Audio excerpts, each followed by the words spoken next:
E aí galera, tudo bem com vocês? Como vocês viram aí pelo título do vídeo, hoje eu vou estar resenhando o meu segundo livro da TBR do mês de outubro que eu li. Se todo mundo assistiu o vídeo da TBR que saiu há alguns dias, já sabe que eu li o livro Notívagas, né?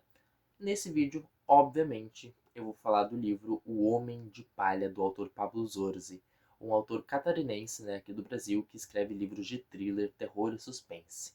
Então, se você quer saber o que eu achei desse livro, qual que é a minha resenha com e sem spoiler, eu já vou pedir para você deixar o seu like, se inscrever no canal e ativar o sininho da notificação para não perder nenhum vídeo novo.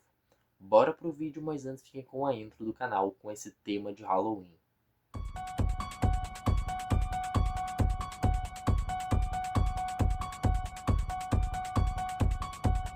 Estou de volta mais uma vez, e galera, como vocês puderam ver aí pelo comecinho do vídeo antes da intro, hoje eu vou resenhar aqui para vocês este belíssimo, essa obra-prima que é esse livro aqui, O Homem de Palha, do autor Pablo Zorzi.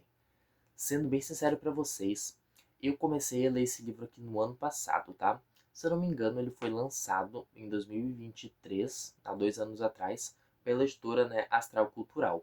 Eu comprei esse livro ano passado, eu li mais ou menos 25% dele e parei, abandonei para fazer outras leituras. No início desse ano, quando eu estava montando as minhas TBRs, eu dei de cara com ele na minha estante e pensei, por que não?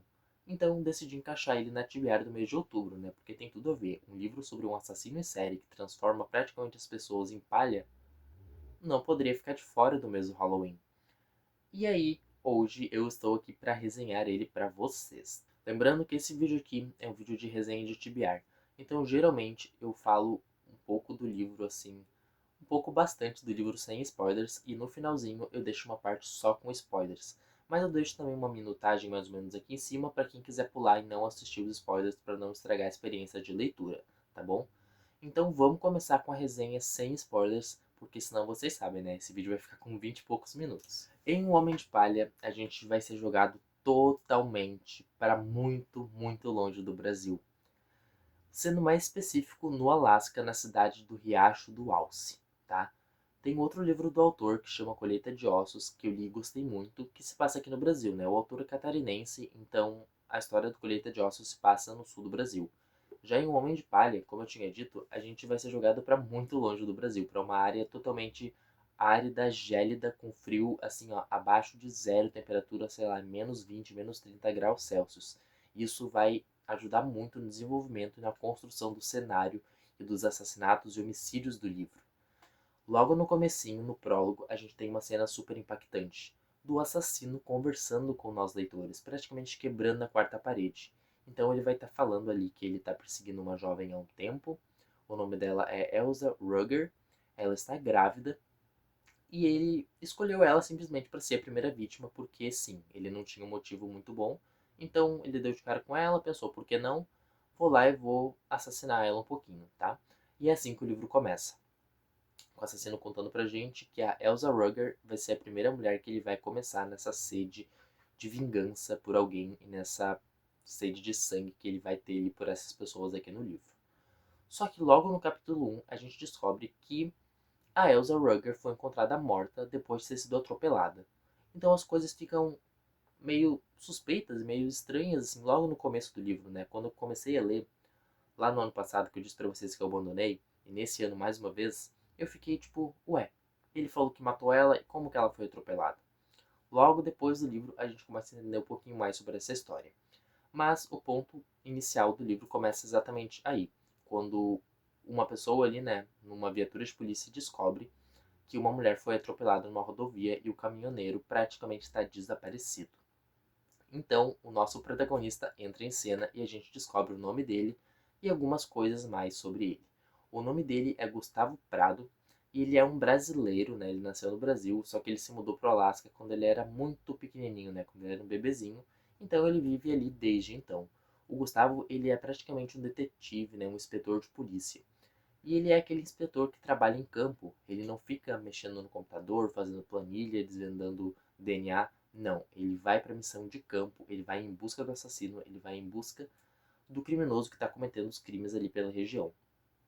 Então o Gustavo, né, na noite de Natal, no dia 25, ele é alertado que essa mulher ela foi atropelada e o caminhoneiro que atropelou ela está desaparecido. Chegando no local, o Gustavo realmente encontra a Elsa Rugger totalmente assassinada, brutalizada depois de ter sofrido o acidente. Só que o que ele encontra também é algo mais perturbador ainda. O caminhoneiro está morto bem ali perto do caminhão, e dentro da boca dele tem um boneco de palha deste tamanho, como se fosse uma action figure feita de palha dentro da boca do caminhoneiro. Isso é muito estranho. Um ponto muito positivo do livro é que ele é narrado de diversas maneiras diferentes. Então a gente acompanha o Gustavo na caça do serial killer, que é chamado de Homem de Palha, né, no presente. A gente acompanha o serial killer planejando e matando as vítimas no presente. E a gente acompanha também o passado do Gustavo. Porque desde o começo do livro a gente começa a compreender, né, a perceber que ele está sofrendo por algum tipo de luto. Logo mais a gente descobre que a esposa dele, né, a ex-mulher dele, no caso porque ela está falecida já, sofreu um acidente, alguma coisa aconteceu com ela e ela acabou morrendo há muito tempo atrás, tipo uns 4 anos atrás na história. E o Gustavo ele tá sofrendo muito com isso. E ele tem meio que lapsos de memória onde ele não lembra de coisas que ele fez ou coisas que ele não fez. Guardem essa informação para a parte com spoilers, hein? O livro vai avançando e a gente começa a acompanhar mais vezes o assassino matando mais vítimas. E por que o nome Homem de Palha? E qual é o modus operandi desse assassino em série? Bom, o modus operandi dele é bem simples. Ele sequestra mulheres que estão grávidas, ele praticamente mata elas de uma maneira bem brutal e bem sádica. Ele abre a barriga das mulheres, retira o feto e coloca um boneco de palha, né, um homenzinho de palha, no ventre da mulher e deixa ela ali aberta para ser encontrada, para o boneco de palha ser encontrado e para todo mundo saber, né, e ter a marca registrada desse novo assassino que eles chamam de o Homem de Palha. O livro avança mais um pouco e outra pessoa muito importante é colocada na história. O nome dela é Allegra Green. E ela é outra inspetora de polícia que é colocada ali para fazer dupla, né, para fazer um dueto de assassinatos com o nosso protagonista, o Gustavo Prado. E a química desses dois, gente, meu Deus, é perfeita, perfeita. Eu até falei com sotaque agora, né? Perfeita.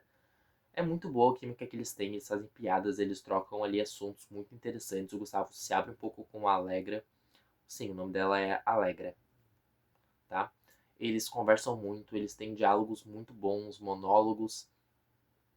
Eles são uma dupla muito boa. Me lembrou até aquele livro que eu li, eu vou deixar uma imagem aqui, que chama Marionette, que é o segundo livro de uma trilogia, que tem uma dupla muito boa, que é a Emily Baxter e o Edmunds. Cara, o Gustavo Prado e a Allegra praticamente são uma dupla que bate de frente com a Emily e com o Edmunds.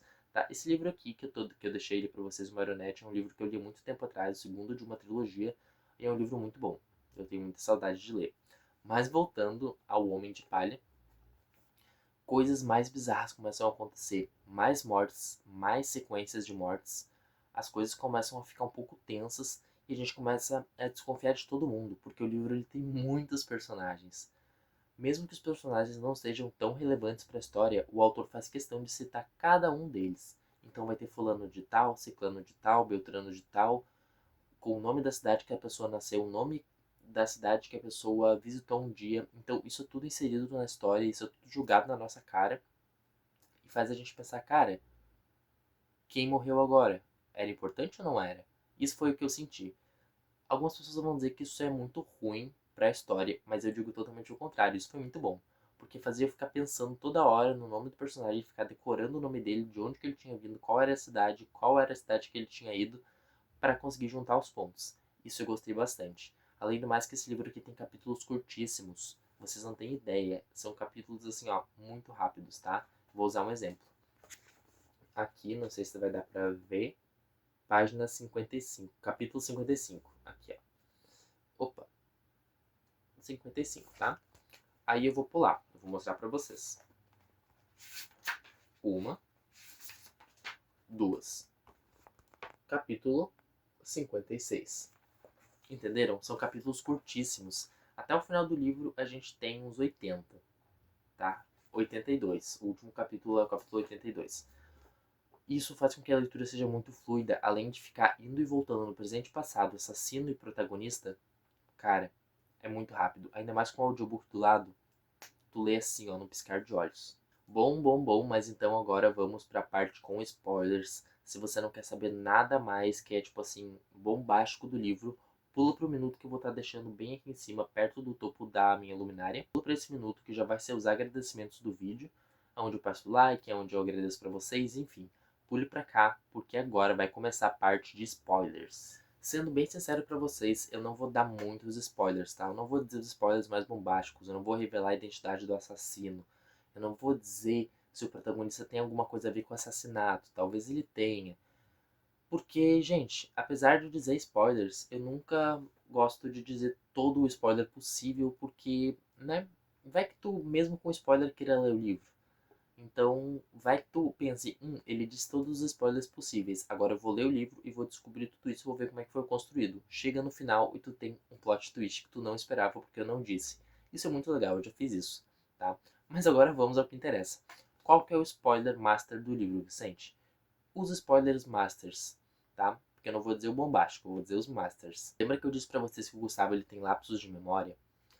Pois é, isso se torna muito mais importante lá no final do livro, porque a detetive Allegra Green, ela começa a desconfiar do Gustavo, porque ele fala umas coisas desconexas, sem sentido, que parecem nada ter a ver com o caso, ou tudo tem a ver, como se ele estivesse escondendo alguma coisa dela, escondendo alguma coisa da polícia, né, ali na delegacia de crimes hediondos, e ela começa a ficar assim, será que o cara que tá no banco do carona, no meu carro da polícia, não é o assassino disfarçado e ele tá só tentando me manipular? Isso já é uma das coisas assim que tu fica com o pé atrás, porque tu tá vendo o que ele tanto tá sofrendo, né, por causa da morte da esposa dele, que já faz tipo muito tempo, mas ele tá sofrendo ainda. E também, em uma das cenas do crime, o Gustavo simplesmente deixa o assassino escapar de propósito. Gente, vocês têm ideia disso? Vocês têm ideia? Ele deixa o assassino que tá matando 1 bilhão de pessoas simplesmente escapar. Tipo, eu tenho meus motivos, pode escapar, tá? Não é bem assim que acontece, acontecem algumas outras coisas ali que envolvem isso, mas praticamente ele deixa o assassino ir embora.